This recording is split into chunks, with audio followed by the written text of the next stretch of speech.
We're going to go through an example of a sample mean to kind of bring it to life, what we're actually going to be doing in these kind of problems. So we've got this question about the Peanutty company. They make dry roasted chilled peanuts, and they put them in some jars, and a machine does it. The distribution of weights on the settings of the jars is approximately normal, with a mean of 16.1 ounces and a standard deviation of 0.15 ounces. Those two measurements, are those measurements from our population, or are they about our sample?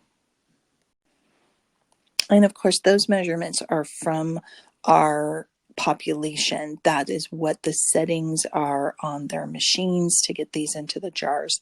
So a sample of 10 jars is then selected to ensure their weights are still the weights stated on the label. So we're going to be doing a check. Basically, we take those. So we're going to start with our 3-step check of conditions, and you should always do this before starting any inference. So this is the plan stage.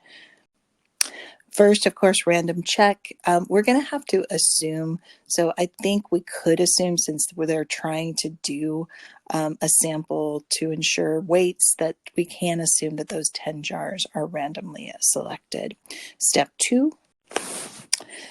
Independence is met because we can go ahead and assume that 100 is going to be less than or equal to the population of all the jars.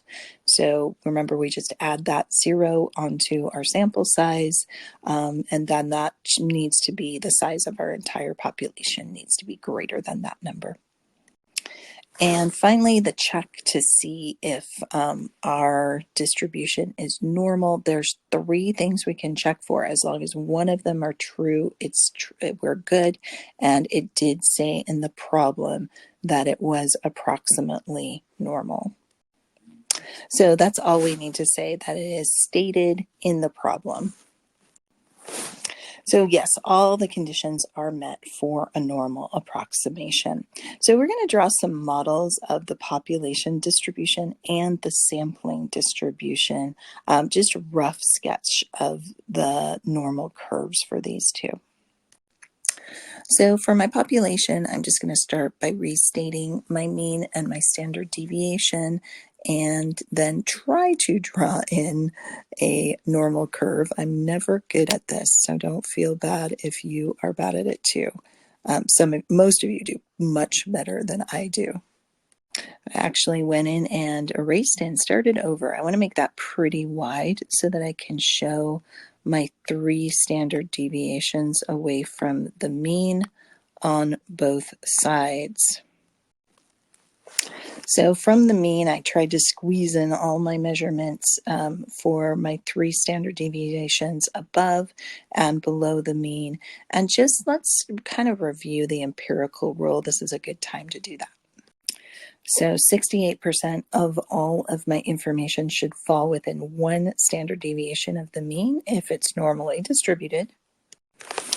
And of course, 95% within those 2 standard deviations, 99.7, I know that's hard to read, 99.7% within those 3 standard deviations. So this is really going to become important as we move on, but it's actually more important for our sampling distribution. So let me sketch that one out.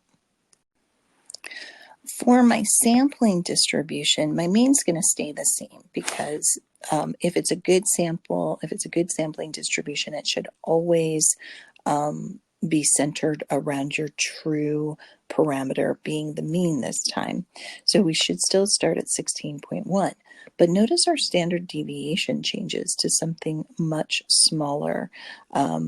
And that's going to be 0.047. So I don't know if I'm going to do all of them. I'm going to do 2 standard deviations away from the mean here. Just calculate that one.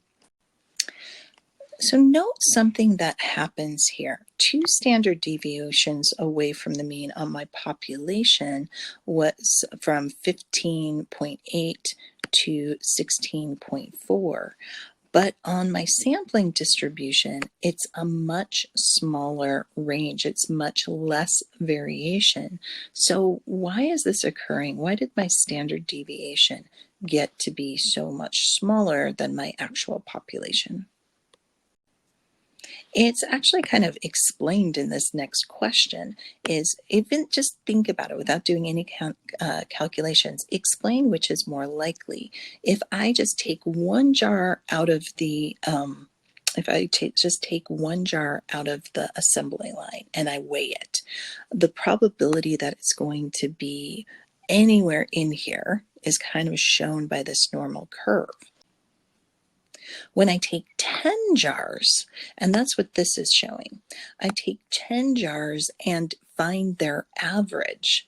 That's what this curve is showing, and that's why our standard deviation gets so much smaller, because I take 10 jars and find their average. So this represents if I took 10 jars of peanuts, found their average weight over and over and over and over again, that average could fall anywhere in this smaller. Because think about it, if I take 10 jars, find their average, it's going to bring it in closer to the true mean. It gets an average of those 10. It's not the rate of every single jar.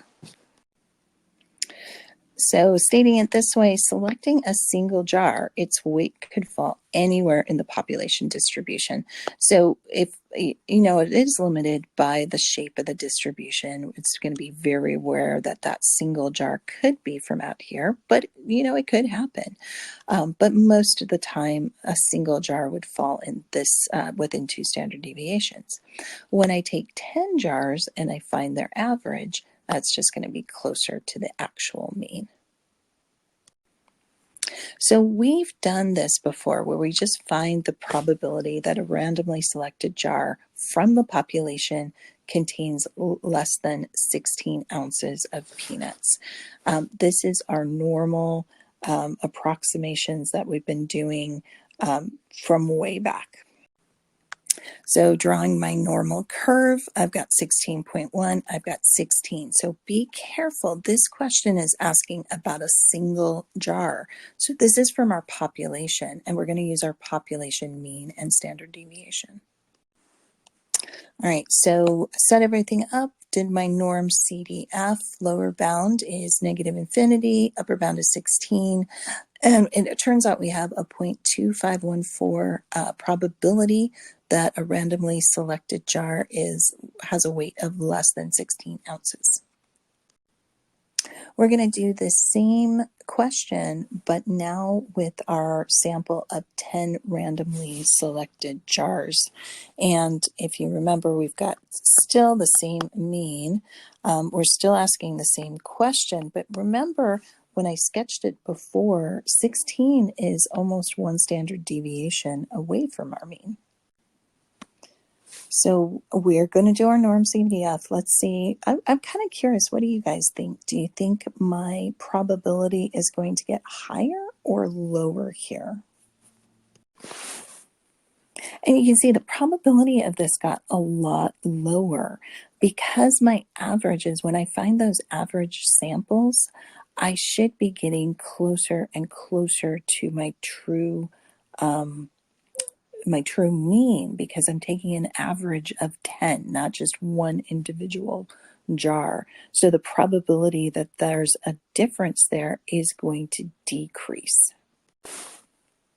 So what we're saying is it's a lot less likely that in a random sample we would get that far from our mean. And that's the power of sampling and finding the average of a random sample, is that it gets us much, much closer to our true mean, unless there is something wrong with what we think our mean is. So where the company might go next is if we keep finding over and over again that the jars are 16 ounces or less, the average of any 10, then there might be something wrong with my machines and they may need to be recalibrated.